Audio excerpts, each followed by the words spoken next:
Hello and welcome to the Happiness Is podcast with me, your host, Bruce Aitchison from Happiness is Egg Shaped. And today we have a very special guest, someone, as you can see from my grin, I'm very excited to speak to because, like me, blows a whistle and throws a beanbag as a profession, and that means we've got at least a little bit in common. Now, although she has gone off and done other things outside of teaching, there's still some principles there that I'm keen to talk about. What a journey! So many experiences, so many places visited and people met. I cannot wait. And there must be some barbarian stories in there. So let's not mess around. Let's welcome the one and the only Giselle Mather. Hello. Hi, how you doing? I'm very well, thank you. I'm absolutely honoured to have you with us. How are you? No, I'm all good. I'm all good. Got a big game coming up at the weekend, so preparing for that, but all good. They're all big games at the moment. So let's just, for some background, what position do we find you in at the moment? We're sitting in fifth, with 5 games. Well, 5 games to go before playoffs. So, and they're all pretty big games for us. So, yeah, that's where we're at. And how easy do you find it at the beginning of a Premier 15 season to set targets when there's quite a lot of moving parts with players coming in and some players coming in from overseas? It must be quite difficult to gauge where you sit until you actually get into combat. Okay, so you're probably hitting on meaty stuff. Moment one, um, but it's the AP15s, and it fits into where the women's game is at the moment. So I have travelled the journey. I've been a DOR for the whole journey so far, from when it was TP15s when it started to where we are now. And the speed that it is travelling um, is off the chart. Is perhaps a way to look at it, in the sense that when you look back at what the Premiership was prior to TP15s, if you'd have said in 5 years' time it's going to look like it looks now, and the quality of the rugby and the standard of the athletes, um, I don't think many people would have believed you. And it's exponential. So to set targets, to set things, that the thing is moving the whole time. So there are some sides that I'm playing that when I play, because obviously you play home and away. When I played them in the first half of the season, they had one team sheet, and then you play them in the second half of the season, and it's dramatically different, and not through injury, not through anything, but through, as you suggest, other people and other players from around the world wanting to be involved. Because I think I'm in a reasonably comfortable ground to say that the AP15s is the best domestic leading for women in the world. So it attracts the best players, and that is an ever moving feast. And then you have all the other things around it, where the game was, when we started, was amateur, full stop. Now is, we have some full-time players, i.e. the England contracted athletes, and now the Welsh contracted athletes. You then have athletes which the clubs are paying a little bit to, well, not a lot, but a little bit. And then you have some athletes that are completely amateur. A lot, and the critical mass, are working full-time jobs as well. So setting targets is like throwing a needle into a haystack. You just have to go with week by week. You have to roll with what's happening. You have to find a way each time. Sometimes you find the right way, sometimes you find the wrong way. And we all have to roll with that, and a massive amount of learning. But I think the most important thing out of all of it is on that trajectory. Women, and it's part of the women's sport movement, and is a hugely exciting, if challenging, place to be. Yeah, you must be loving it though, especially from the beginnings of when you played and talking a full-time job. I mean, as a student, I've read that you were on a train, picked up at the station to go and play a couple of beers, back on the train, and then away again. I mean, there are still some players who are probably living that because that's their life. How on earth do you gel a group with professional athletes who are probably looking at a World Cup and have ambition of Olympic and Commonwealth Games appearances, to people who are working however many hours a week on a shift pattern, but rugby's their passion and they're giving it up, that you must have to have so many conversations through the course of a week. You are very perceptive. You are hitting nails on heads like pretty much straight away. That's exactly what it's like. So managing an athlete who's with me for 4 hours a week, right? Now that's not, they're doing their S&C remotely, they're doing all those things, but they work full time too, my contracted athletes. So yeah, it is. And then the other side of it is that we're surrounded by a huge amount of minimum operating standards to be at the level that we're at. So that's at a very professional level. Then you, as I say, you've got some things that are still at a very amateur level, and some things that are traveling that journey, and all of them affect every day, all of them. They're not, there's some things we're able to do and it's happening in that way, but then that has a consequential effect on the next thing that's happening, which then means you can't do it the way that you might want to do it. And my male counterparts offering their premiership, they have so many more resources and staff and what have you. So we're doubling up, tripling up, quadrupling up at times, to try to make everything as good as we possibly can for our athletes and for the competition and for the good of the women's game. But you talk back to my journey when that was the very first time that I played, when I was down at Exeter University and playing for Teddington Antlers. And that was in my first proper competitive year of the game. And I wanted to play up at home, which is where I obviously came from, around Teddington Way, and had met that group, started training with them. So it was like, okay, I need to do that. So I'd play hockey for the university on a Saturday. And then on Sunday morning would get on the train at Exeter St David's, go up to Paddington, where one of the Teddington team would pick me up from the station. They took a rota as to whose turn it was, drive us to the game. We'd then play the game and then obviously have a couple of beers. They'd drive me back to Paddington, whoever was on duty. And then I'd get back on the train and then I'd be picked up by my boyfriend at the time from Exeter St David's at around midnight, and then go back to uni on Monday and get on with it. And we used to do that all the time. So, and it's when you look at where the game was there, we had challenges there. When I played for England, I paid for everything, as did all my teammates. That's what we did. It got better as my career developed, but that's what we did. And each stage of the women's game, and I would suggest that's in any sport, you have the issues at the time. So the issues at the time now for my athletes are, some of them are completely amateur, some of them are paid. The demands on them are high for performance because the standard of the rugby and the physicality out there of a weekend now is, as I say, compared to 5 years ago, completely different animal. And then the challenges that there are for us as staff are where they are at now. Now, 5 years down the line, we'll have different challenges. 10 years down the line, there'll be different challenges because the sport is ever evolving. So you've got to roll your sleeves up and deal with what you're dealing with. And that's how I see it. It's not perfect. No, it's not. But are we moving the game in the right direction? Yes, I think we are. Will youngsters growing up, little young lasses growing up, think there's a career path for me there? Yes, they will. That's got to be a good thing. It's absolutely amazing. I love listening to the passion that you speak with. The bit about little lassies looking, Tamara Taylor said she didn't need to see it to believe it. She was just doing it and opportunities came and she took them. But at the moment, there is a lot of talk about we have to see it to believe it's possible. How much time can you possibly have to speak to your squad and people you're involved with about that, about them being role models, about them creating opportunities for people in the future? Someone said to me yesterday that legacy is planting a seed in a garden that you'll never see bloom, which I thought was quite an interesting way to put it.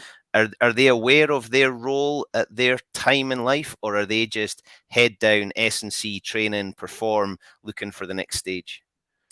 No, I think they're very aware. I think they are very aware of the privileged position that they're in, because this is the first time now in this period of time that there's decent broadcast, and it's still not enough to make the game really explode, but it's moving that way. But now we have, live stream game by England Rugby every round, and we have a BBC iPlayer slot every round. So two games are going out every week. Obviously, the Red Roses' success helps that too, because that's live on the BBC, and that massively helps. And yeah, so the girls understand their profile. They understand that the games are going out there. But with that comes pressure, doesn't it? Because you've got to perform when you're out there. When the cameras are on, you've got to perform, because there are still people that look at the game and go, oh, well, it's not men's rugby, is it? It's not this, it's not that. And it's like, no, because funnily enough, we're women and we're playing the game the way we play the game. But there's so many people out there that still compare. Yeah. I struggle to, well, I do understand it because it's been around me all my life, but I still don't understand it because, you know, if they're expecting our props to be able to scrummage against male Premiership props, what is that? You know, where do we even start with that? You know, and when you look at that, so therefore, does that mean that the female props aren't any good? Of course, it doesn't. You know, it's relative. Everything is relative. So you're when you go for the, well, it's not the same as men's rugby, or it's not as, you know, it's like, well, you've got to compare apples with apples, not apples with pears. And just because we play the same sport, so there are things obviously that, and that's why people can't get round. So when you watch women's footballers and men's footballers, and people go, oh, an academy team would beat Man City or Chelsea. It's like, what are you talking about? Even who cares about that? Because it's not apples with apples. Just because they kick a football and they play the same sport and there's 11 people on the field in that, it's and this is what people can't get over, because it's the same sport. So they don't seem to get that bit. And for me, we play it slightly differently because our athletes have different skill sets. So technically, female players are very good, and we run the ball a lot more. Kicking is now much more in the game than it used to be, but it's still run a lot more. And the pure power game isn't the be all and end all in the women's game. Yes, the top teams do display that power and can still win games just through power, but not when they come against those that are close to them. They have to do more than that. Whereas, you know, rugby can fall into that trap of being, well, we can run over the top of you, so we'll run over the top of you. In the women's game, there's more of, well, that isn't the thing. We've got to work our way around you. We've got to, yes, we can, but not everywhere. Do you know what I mean by that? Yeah. So there's a beautiful difference. We don't just have power as the thing in our game. So, you know, we have physicality is important, of course, but there's the speed, there's the skill, there's the you know, the finding the space, moving the ball to space, trying to run to space. All of those things are really attractive about the women's game, and a lot of people that watch it love that about our game. So, but people have to embrace it first, that it's not, we're not trying to be mini men. And I wish people would understand that, but a lot of people do now, and see women's sport for what women's sport is: women competing against women and playing the game in a different way, and perhaps a more pure form of the sports would be the way I describe it at the moment. And both are valuable. I love watching men's rugby. I love watching women's rugby. I love watching men's football. I love watching women's football. You know, I love watching men's tennis. I love watching women's tennis. They're not, but I don't go, like this. I just embrace what I'm watching and then go for, well, why didn't they do this? Why didn't they do that? Not, well, a man would have done that or a woman would have done that. You know what I mean? And I think we need to embrace that more and enjoy what we're watching for what we're watching.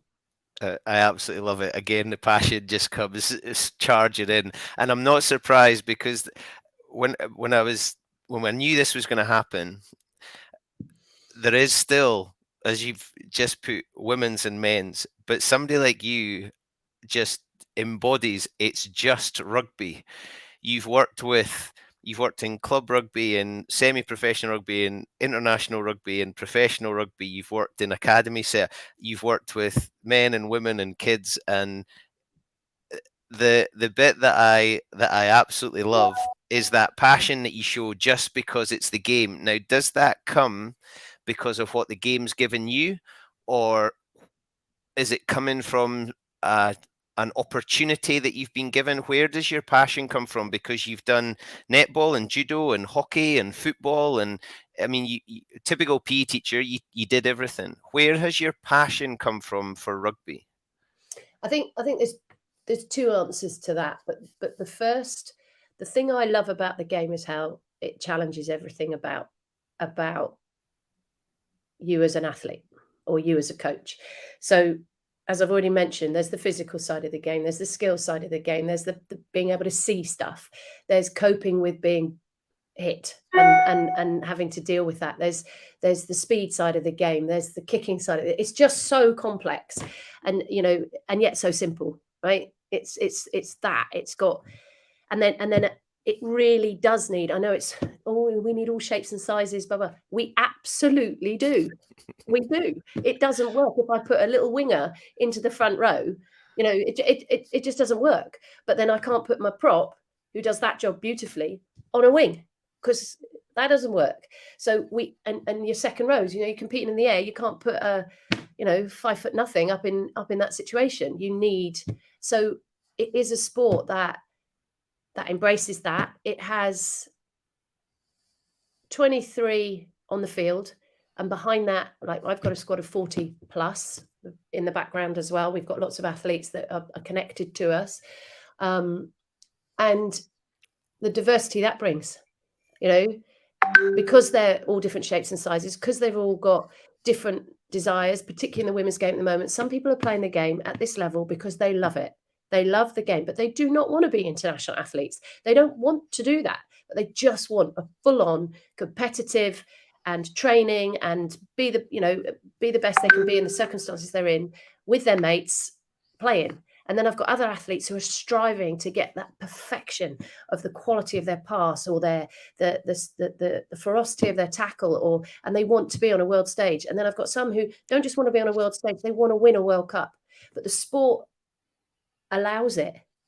The sport does that. And then being with that many different people, all trying to be the best we can as a team, because my God, is it a team sport? My job is never dull. And that's what I love about it. I love it that it is so different. There are moments where I just go, stop, I can't handle it. But it's never dull. It is never, ever dull. And, as a teacher, that job wasn't dull, is it? Because you walk into the classroom and all of the kids that are sat in there have all had something happen to them that morning. Some of them have had a lovely, wonderful breakfast with the whole family and it's picture postcard Instagram stuff, and others have had a raging row. Some of them have had a some of them overslept, some of them haven't prepared their work for the day, and so they're anxious. Some of them can't wait because they've prepared something beautiful, and you walk into the room and there's all that stuff going on in front of you, and you've got no idea which kid's gonna how the kids are going to behave and what they're going to do. And then somebody's carrying something from 2 days ago where they had a massive row with another kid in the class and they still haven't let it go. And then you've got and oh my God. And that's human. It's human. As you walk into a classroom, there's humanity in doing its thing. And some of them are really good at hiding it, or shouldn't be hiding it. That's not necessarily a good thing. Some of them are right out there. And it's, I love that. And so it's not just the vehicle of rugby that, it's both. It's the people, it's humans doing things as a team, and it's rugby itself is hugely complex and desperately simple, and I love that. I love that. You must be tired at night. I can imagine if you coach and parent and do all the things with the passion you're just speaking to me on a screen with. You must be knackered at night time. Sometimes. I absolutely love it. How different life could have been, though. You go to study PE and you're doing all these sports. Do you ever look across the wall and think, I would have been a magic centre half or left winger, and I could have been playing in an England football team, or I could have been playing for the netball? I mean, netball is just like you're talking about the women's sports movement. Netball is just off the chart. Do you have a look and think, I wonder what might have happened? Well, I think that's the second part to the question that I could answer, is that all of those sports that I played allowed me to play rugby really well. So when I was a wee one, my dad, for my 10th birthday, my dad took me and my brother to Wembley to see our first international. It was Brazil against England at the old Wembley Stadium. And typical in my family, we're rushing to be on time. Our life is everywhere. My relationship with time, that's from very small to where it is now. Anyway, and when we got there, we went up Wembley Way into the concourse, and then I remember going up the steps and standing at the top, and this cacophony of noise. So it's, as I say, we were just in time for kickoff. So packed stadium, and I was just like, wow. And I can remember just standing there, and I just stood there. My dad's going, we've got to get to our seats. And I was like this, because it was, yeah. Anyway, I watched the game. Game was 1-1. I remember it. Kevin Keegan scored, and somebody was behind me singing "Kevin Keegan Walks on Water," tra la la la la la la la for that, and it stuck in my head. But he sang it the whole blasted game. It was whatever. But at that stage, afterwards, I thought, I want to play for my country. Okay, and you know, this is the see it to be it moment. So you see something, and it switches something on in you. That's just what happens all across the thing, isn't it? You never know for that person when that moment will be. So when people are coaching, I was asked this question yesterday, actually, when I'm coaching, you know, do you think about the coaching ladder and what have you? And I said, well, every time you stand up in front of anyone, you don't know if that's their moment. You don't know. You've got to give that group that's in front of you, be it me teaching, be it me coaching, be it just helping out, doing whatever, that you're like, or as you described it, planted a seed that then grows into a tree that you never ever see. Well, that's what teaching is surely all about. There are some kids that come back to you and send you a letter, days, or athletes, years on, and just say, I just want to tell you this. Okay. And I had one do that the other day. He was a lad that I was coaching in London Irish. And to do that job well, when you're trying to get lads who are aspiring for Premiership contracts, you've got to look after Plan B as well, because not everyone gets Premiership contract, clearly. So he was also had the dream of being a pilot. And I said, well, why not? And he goes, oh, well. I said, well, why not? If that's the thing, let's investigate. So we investigated that route, and then he didn't get a contract. He went off. Anyway, I got a letter from him about, I don't know, probably 6, 7, maybe even 8 years later, that said, just want to tell you, I've just flown my first commercial flight as an EasyJet pilot. And I just want to thank you, because you were the first one who said, why not? Let's do it. Now, hairs in the back of my neck. I've just stood up and I've not got many hairs. so, but that moment, I wasn't there to help him be a pilot, was I? I was there to facilitate, and I was there to help him. That's my traditional role, was help him be a rugby player. But if you look after the life, you look after the person, you tend to reach potential. You tend to encourage it to flourish. And yeah, so I didn't know that. I would never have known he was fine if he hadn't got back in touch. So we as coaches, as teachers, we don't know. And you go into a classroom and you give a great lesson, or you go into you go into, you know, coach a group of people and you give them what you can give them. Who knows? So that side of things, the see it to be it, I'm meandering a bit here, but the see it to be it, is it a coaching moment? Is it standing on Wembley concourse and the cacophony of noise, whatever? But anyway, I didn't know. I already knew I loved sport, and I was playing netball at my primary school.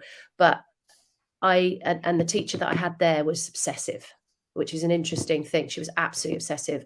I was 9 years old, and she made us get to school half an hour before school started, and we had netball practice. Then I had 10 minutes for my lunch, and we had a 40-minute netball practice at lunchtime. And then she kept us 3 times after school for netball practice again for an hour. Okay. Now I was 9, but I loved it. And we won everything there was to win, obviously, because we were working at it, and our little counterparts are running around in the schoolyard once a week doing whatever. We were insanely good. But that obviously has had an effect on me, because the working hard ethic, you achieve things through practice, all of those things. And that teacher was, well, I've never forgotten her. She made things difficult at times, really difficult. But she didn't have challenge 7 bells out of you. So, and we got success. And so I had a taste of that quite early on as to what it was like to have a netball court with all loads and loads of people around it, and to be standing under the basket, because that's what I was, and pop it in and everyone go nuts. And I thought, this is fun. And, you know, it was all of that stuff. So I set about with different sports, but I wasn't quite good enough at any of them. So I got to a certain standard at hockey. I got to South of England at hockey, and fencing. I got to Southwest England champion, and I got with judo. I got a certain. I think I got to blue belt or something, and then I love that you start that with I wasn't very good at any of them, and then you're able to list off a whole list of honours. But I wasn't, because what I wanted was to represent my country, so that wasn't good enough. So I wasn't. But each of those sports gave me stuff, so it was never wasted time. And I hate it when people say, "Oh, that was a waste of my time." I'm like, why? Why was that a waste of your time? What did you get from it? What experience has that made you? Nothing is a waste of time. Even the shitty times, tough times teach. That's how I feel it. Tough times teach. And you've got to find the lessons in those tough times for you as an individual, for whatever. And so the great times, the tough times, it's like nothing is a waste of time. It might perceive it being, you know, and you get discarded. Elite sport's horrid, isn't it? You get discarded at certain times. So South England hockey, I scored 3 goals in a trial. Okay. And I was like, nailed it, sorted. And then my coach, who was she came out and she said, they haven't selected you. I said, what? And she said, you are in the wrong footwear. I went, what? She said, you're in trainers and you should be in Astro boots. I went, and that's why. I said, that's it. And I walked away from hockey there and then. Okay. Imagine how good you would have been if you'd had Astros on. But if that's the thing at the time, and we're going back a long time, but if that's the thing, that's not equality of opportunity. I didn't have Astro boots. So what? Did they bother to find out why I didn't have Astro boots? What was the reason I didn't have Astro boots? Now, I think that experience has massively shaped me, because it doesn't matter.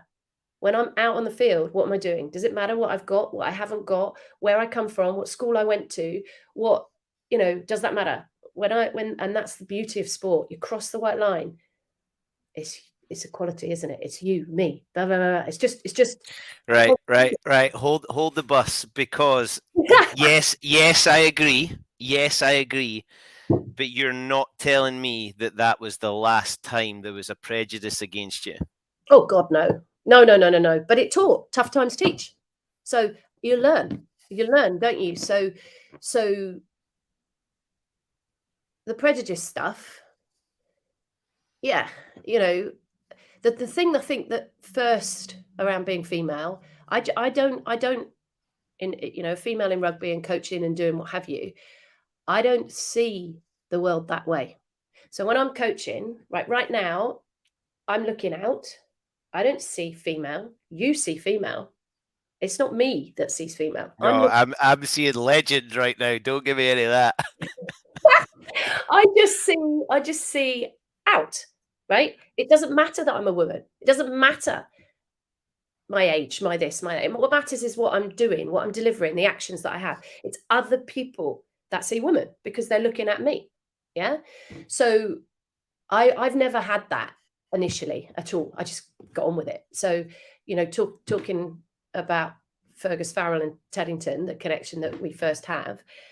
When I first went to Teddington, I was asked so obviously I've been a player there before, gone on, done what have you, and their coach walked out of them in the August, right? So obviously season starts in September, and I was coaching at London Irish at the time, and I was also England women's 20s head coach. Anyway, I get a call from the chairman, Gareth Cross, saying, So you thought I've got 5 minutes spare during the week. I'll do another team. I had 3 kids under 7 as well at the time, so it's just insane. But he rang me and said, did I know anyone that could take him on? And I knew exactly what that meant. I went, do I know anyone? Right. So I said to him, look, let me chat with my husband first to see whether there's an option for this. And then I said, right, okay, he's cleared it. So he's looking after 3 kids of a Tuesday and Thursday night now. But what, you know, I need to go down and see whether I feel I can make a difference to this group. So I said, just tell them that you've got someone doing two guest sessions for them, because I just needed to go and see whether I felt I could make a difference.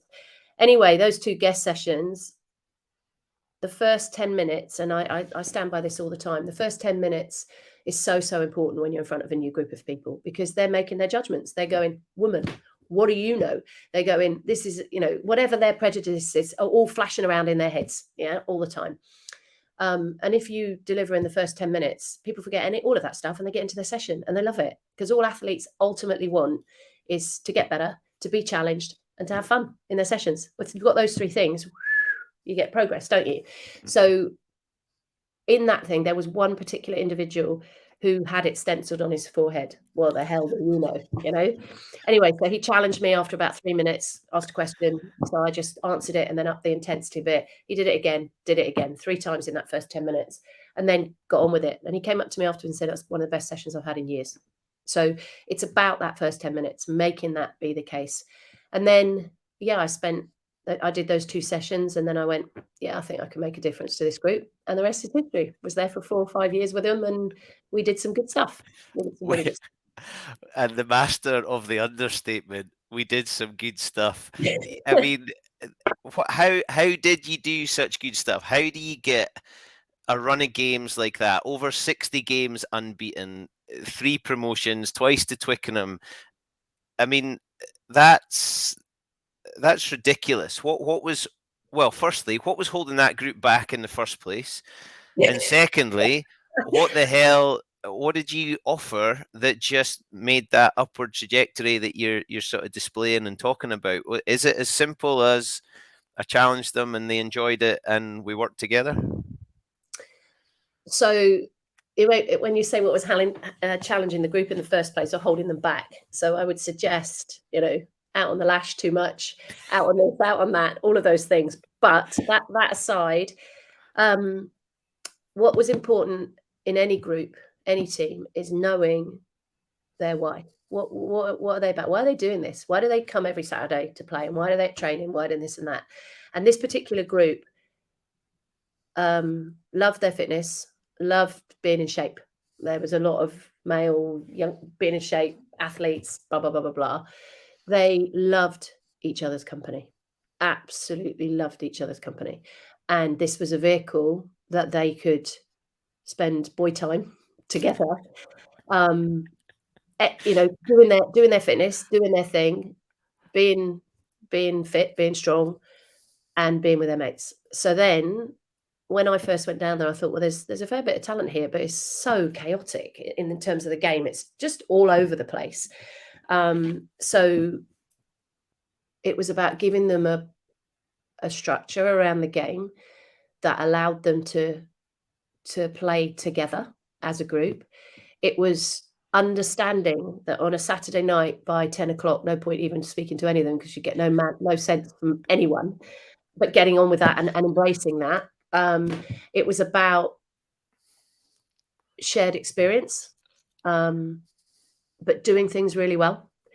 And I remember as we traveled the journey, that first junior vars is probably one of my favorite coaching things that I've done, because the year before we went for it and we got a trip and we were in the last 16 and we went down to St Austell in Cornwall on for a game. That's how far it was from right one end of the country to the other, which wasn't something that Teddington, this group, would do very often. Like now in the Prem 15s, we're up all over the country. It's just part of the norm, but this wasn't norm. So we bought, there was a coach load of support. There was the Crinkleys from the old group, and there was just bus full of people, and off we all went. And the actual game was like down at St Austell. They love their rugby. It was packed. There was, people up in their clubhouse, on their verandas, all around the pitch. It was noisy. It was whatever. And it was a really tight game. Anyway, we were 5-0 up. And then they got a penalty, so that it went to 5-3. And then they seemed to get another, 6 minutes to go. There's another penalty, another penalty, and another penalty. I'm thinking, we're away from home here. We are so away from home here. Anyway, they missed them. And then with a minute to go, It's quite a long penalty, and I'm standing behind the post at the time, and the ball goes up in the air and hits the crossbar, goes up in the air and falls over, and we lose the game 6-5, right? And I'm looking at that going, oh my God. Anyway, so there was probably one of the biggest nights in Teddington's history that then followed, and I won't go into detail, but it was insane. It was a hell of a tour. Again, the bonding experience that, and if you ask any of the lads, the Crinkleys, everyone that was on tour that weekend, they'll remember it. And that's what rugby's about, creating memories with shared experience with people. And then from that, I was like, we're going to do this next year. We can do this. I know we can do this. So anyway, that fostered a bit of belief and a bit of desire. And then we went on the next journey. And I remember the game, the quarterfinal up in Newmarket. And again, we were away from home. And a really interesting thing their coach did, he held back 3 or 4 or 3, I think it was 3 of his big forwards, and didn't start the game with them. And we were 29-5 up, and then he brought them on. and the fatigue levels of mine and what have you, and my scrum disintegrated. And when I say disintegrated, we had a scrummage on there on hour 22, and they pushed us. Like, we're talking seriously disintegrated. And we got to 29 all, and the final whistle goes. So now we got to play extra time. And yeah, just unbelievable game. And I remember saying to the backs, right, the forwards are dead. There's nothing left in them. They've given everything. I said, you guys haven't done anything. You haven't earned your money for the last 25 minutes of this game. Everything is going. We send everything, right? And they're looking at me like, what? I said, everything goes. Whatever, we back it. So anyway, we score first. Then they scored. Forwards, scrum, clap. I'm like, keep going, lad, keep going. And it was Fergus Farrell who received the ball in the middle of the field. We're running it. We've got fast backs doing whatever. And he received the ball and crashes over the line, and we won the game. And he had the most massive attack of cramp that you could ever imagine. Anyway, we won the game, but the drama around it was just so much fun. It was just great. Anyway, semi-final easy, and then the final, but that had amazing experiences. I'll share that with you. I never go into a changing room after I've finished warm-up, ever, right? I'm now, it's become a thing rather than, but the reason being, if I haven't done my job by then, it's players' time. That's it, right? They've got to talk about whatever they've got to talk about. So they came out, and the minis of the club had formed a whole cordon from the clubhouse to the first team pitch, and it was 3 deep all around the thing, and it was just huge for them. Anyway, they played brilliantly. They won the game superbly. And I said to them afterwards, what was changing room like? They went, we sung. I went, what? We sung. And I'm looking at them going, hang on, lad. And they said, well, the music was on, and Phil Collins' Something in the Air Tonight came on, so we just circled up and sang it. I went, right, okay. And that's not what you'd imagine would be going on. And then as soon as it finished, they ran up. I went, okay, fair enough. But that was what they were like. It would just held them. Anyway, not what I expected, but it was brilliant. And then the final was an amazing experience, as was, again, another epic night out afterwards, because we were the first kick-off, because they run them right through all the games. So we were down out in town by 3:00 in the afternoon with cup underarm and medals around their necks, and yeah, another crazy epic night. But that's what that team needed. They wanted to play to the best, but also really use the vehicle of rugby to enjoy each other's company and the camaraderie. So yeah, all good. I love it. Clubland is an absolute joy. When you hang up your professional whistle, will you go back to club game? Well, I did that when I was playing. So I used to play for Teddington, and then got told that you can't play at top level if you're not playing at the top club game. So I said to them, okay, I'm off to do that, but I'll come back and play my last season, which is what I did.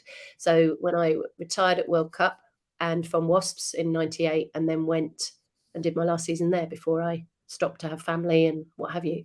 So, I'm in the club game now, and I at top end level with the women's game. Who knows where that goes?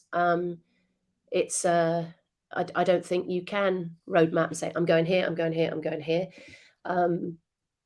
It's about noticing the things that are happening for you. It's about noticing the periphery and seeing where you're being shoved, and go with it or not go with it, and keep learning, and we'll see where things take you.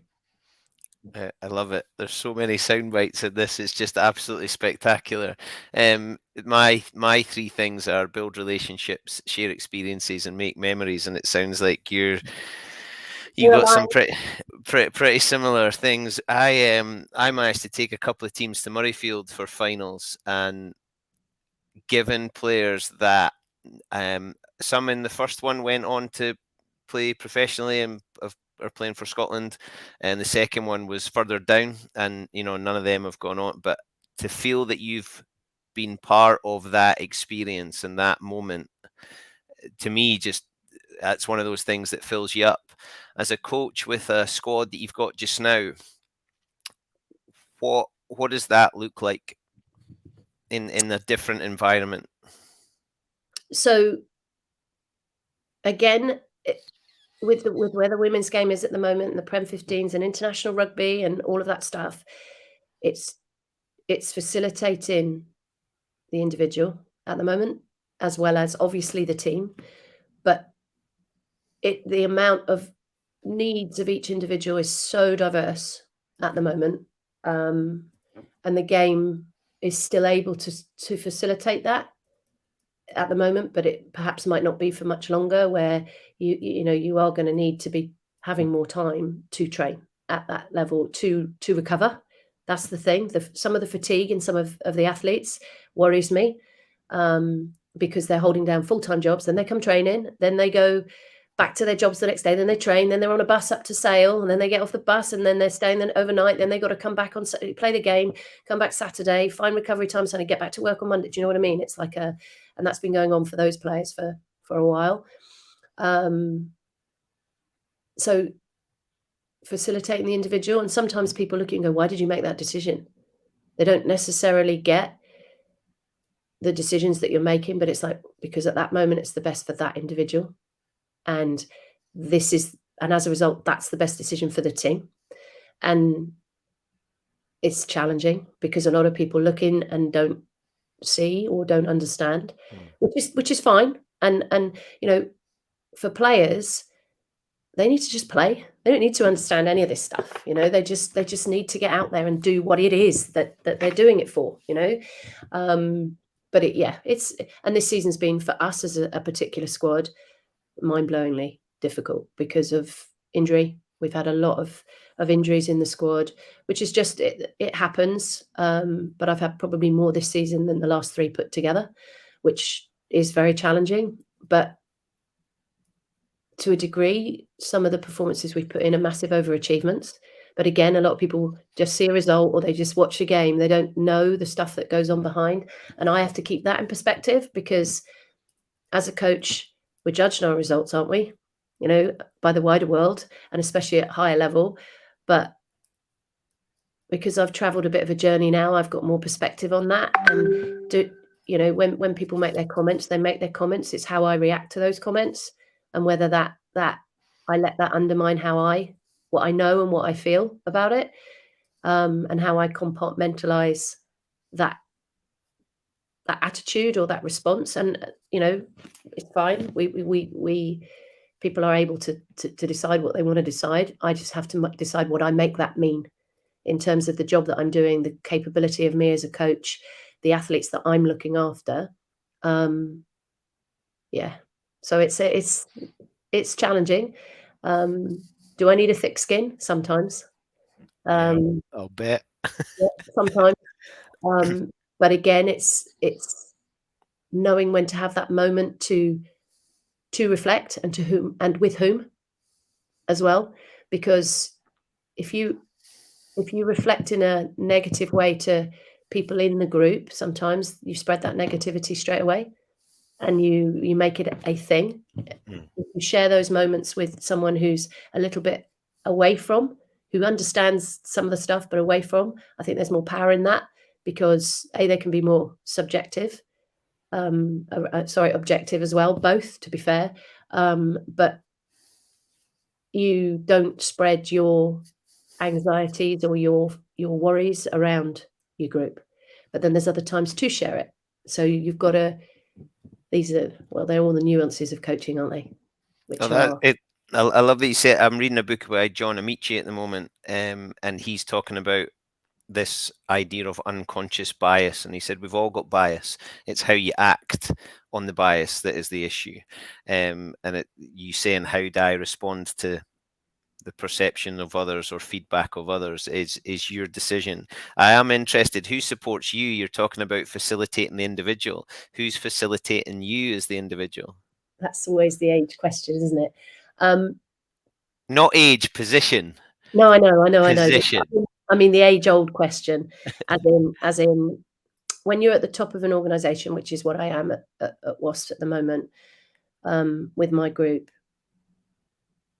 It's coaching is there's people everywhere all the time. It's a very, as you know, same as teaching, giving profession. That's what it is. And if you're not comfortable with that, I don't think you should be in it, to be fair. So, but your cup can run kind of empty at times, and you've got to be aware of when that's the case.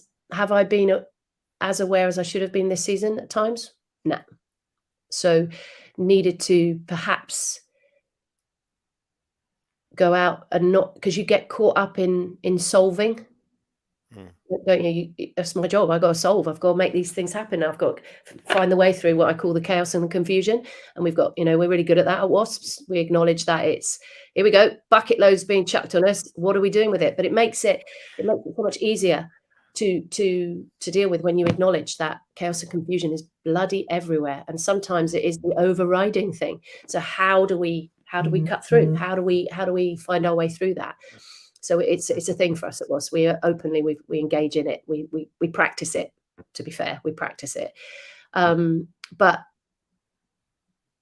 who supports me? I have some key people that I've traveled my journey with, who have been involved, who've seen me work. The people that I've worked with and who have stood by me and helped me, so I can pick up the phone at any time to any one of them. Making time for that when you hold a role like I do, you think that you've got to solve everything else.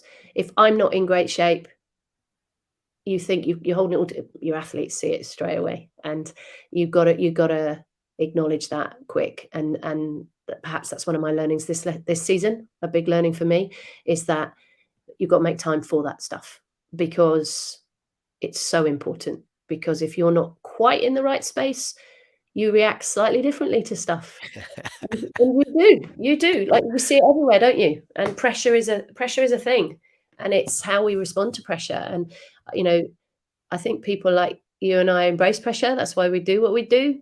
I love it. I love pressure. I love match day. I love that squeeze. I love all of that stuff, and it motivates me hugely.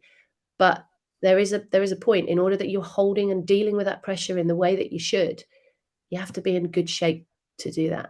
And I don't mean physical shape. I don't mean in the gym shape, although exercise is one way of doing it. Yeah. But you've got to be in shape in yourself and how you're dealing with the issues that are around you. A good friend of mine won a trophy as a head coach, and afterwards, sometime afterwards, I think months rather than years, but months afterwards, spoke to the players and said, what would they have done differently? And they said to him, we wish you'd enjoyed it more.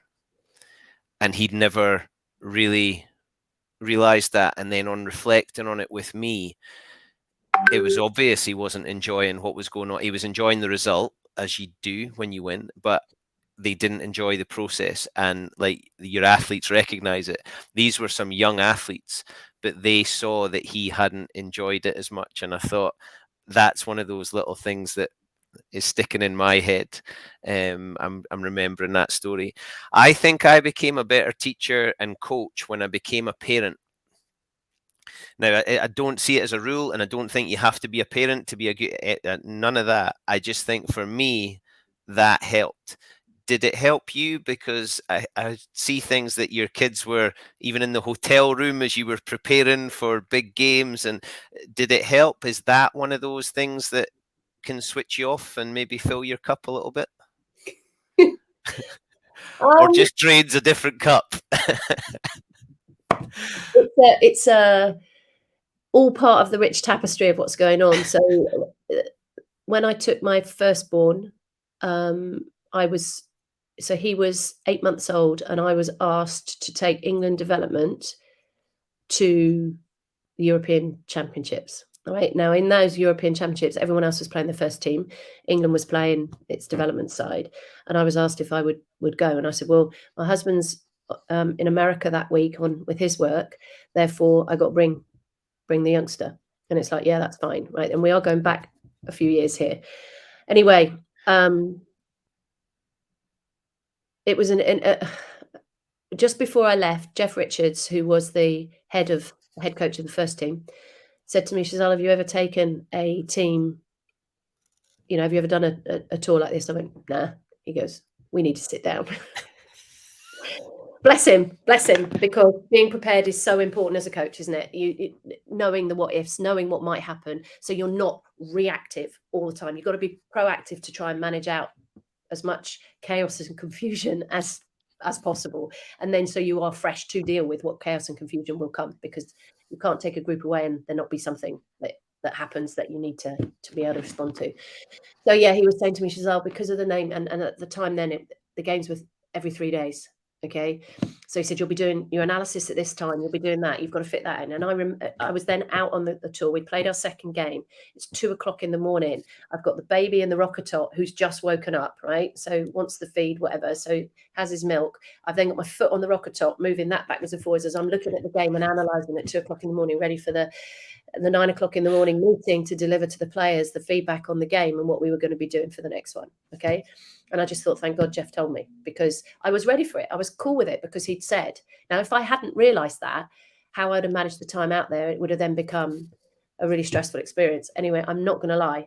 When I got back, so it was 12-day tour. When I got back, dying. I was exhausted, but the learning massive. The little one got tour blues because he had 20, 30 mums, you know. So when they had their breakfast, they took the baby, and I would have my breakfast or do whatever. And whenever they were on downtime was when I was looking after him, making sure everything that he needed was done and fed and all that. And he was like, where is everyone? What's going on? We were at home on our own. It's like, oh no, don't like this at all. It took him 4 or 5 days to be more normal, you know what I mean? But just all those are experiences, aren't they? They're all, my kids grew up on a touchline, I guess, but they're all into sport. Not one of them in rugby, mind, but they all do their sport, you know, and it's their key. They either watch it lots and do it, or, you know, my daughter's now on a dance performance degree, aspiration to be a professional dancer, and is smashing it. Her work ethic is extraordinary. And that's from a mother who refused to do dance at PE college. There you go. I mean, how ironic is that? And my mother named me after the ballet, and I end up in rugby. What does that tell you about my family? I mean, honestly. But anyway, it's you know, it is what it is. But they're all into all of that, and it's all part of the experience. So did it make me a better coach? I don't know. I haven't had time to stop and think about that, to be honest. Is it being a parent? I think is probably one of the most difficult things that you do, isn't it? Because you're it's not only just helping people through things, you're so close. So the relationship is just like, well, there's nothing like it, is there? And the feelings around it and what have you. So does it teach me lots? Oh my God, yeah. Usually things I've done wrong. But you know, it is what it is. And yeah, I love my kids. I'm very proud of all of them. They're all a very, you know, they're in their early 20s, late teens, and the world is now their oyster, isn't it? And it's is my job done? Yes, but no, because we're always a parent, aren't we? And now it's about watching and seeing and helping when they as my mother would say, give them roots, then give them wings. There you go. There you go. I love it. I love it. So now you're still ambitious for the group that you've got, for the athletes that you've got. I mean, some of those players in that WASP squad are some of the best on the Sevens circuit, some of the best in the league. You've got others with ambition. What's your personal ambition for the future? Around the team is I want to win it. I'm not going to lie. I want to win it. So I wouldn't be in it if I didn't. But I also want WASPs to be in a really secure place and for it to be a fabulous environment for athletes to develop. That's really important to me as well. So sometimes winning at all some people it's win and you forget all of the other stuff, and the athletes are traveling a journey that they wish they enjoyed more. They'll win, but deep down they wish they enjoyed that journey more. The time, the effort that everybody puts in, we got to enjoy what we're doing. Yes, the roads are rocky, and but that's life, isn't it? Like, we don't walk around the world with a big smile on our face all the time, do we? But you've got to enjoy coming to club. You've got to enjoy the process that you're in order that the winning takes care of itself. Because at those crucial moments, those cultural bonds that you form when the environment is good are the things that make the difference. That's the one that and I think back to those games from Teddington, the St Austell thing. Yeah, we lost it, but the bond that produced, that therefore in Newmarket, when we were under the similar scenario, the strength was there because we've travelled that journey, because of the doing the things that the reasons why athletes are there. So the cultural side of what I do is huge to me, and I do all sorts of stupid things. I theme things, but there's method, massive method in my madness, and it gives us those bonds. It gives that connection to the black and gold, which runs deep in me because I played for the club, and the club is part of who I am now. But it's facilitating that environment, making it as good as it can be. And at the moment, we operate out of Twyford. We are, we make the best of things that aren't the best. But WAS FC is just so supportive of what we do. And now obviously WAS RFC are massively part of what we do. So we're an interesting model because we're unique in the Premier 15s in that way. And how we're evolving and how we're moving forward, I'm hugely excited about. I hope that I can make the best of those opportunities that are coming up and make the environment a place athletes love to be. The cultural bonds, the memories, the experiences they're having are part of what they do for the amount of time they give, and that we go ahead and win it. Nice. And is it nice? Yeah, in the near future. Does it freshen you up? Does it fill your cup when the Barbarians come along and say, how do you fancy getting involved? Speaking of culture. That was an amazing experience, and to be given that honour to lead that first side, and some of the things that I put in, it's now a thing and has to be done. I didn't choose that, but I did it. So, culturally, from the Barbarians' point of view, it's the sheep, etc. So everybody gets given a little sheep each time, different types, whatever, and they have to have it with them 24/7. And if it's cool, all of those things, little cultural things that bind a group. But the Barbarians is all about the love of the game.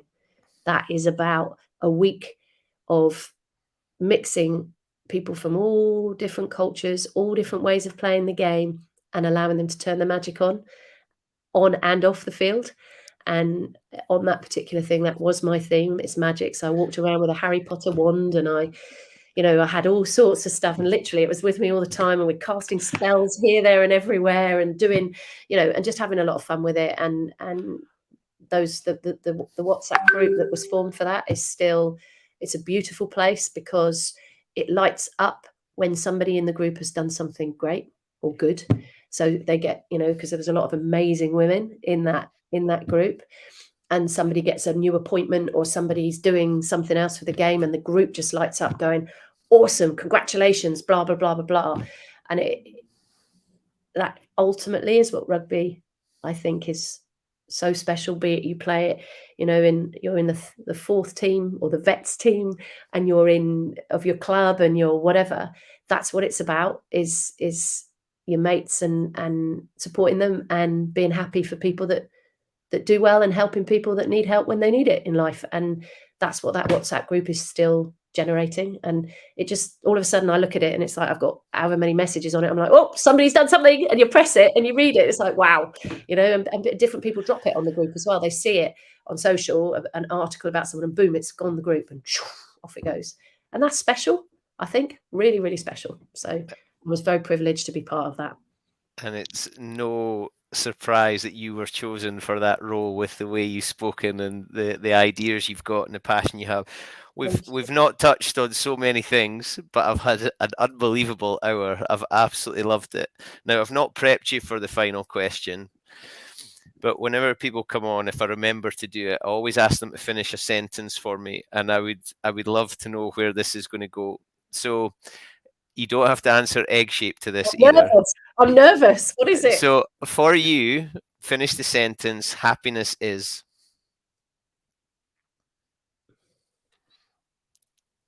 Making a difference. Love it.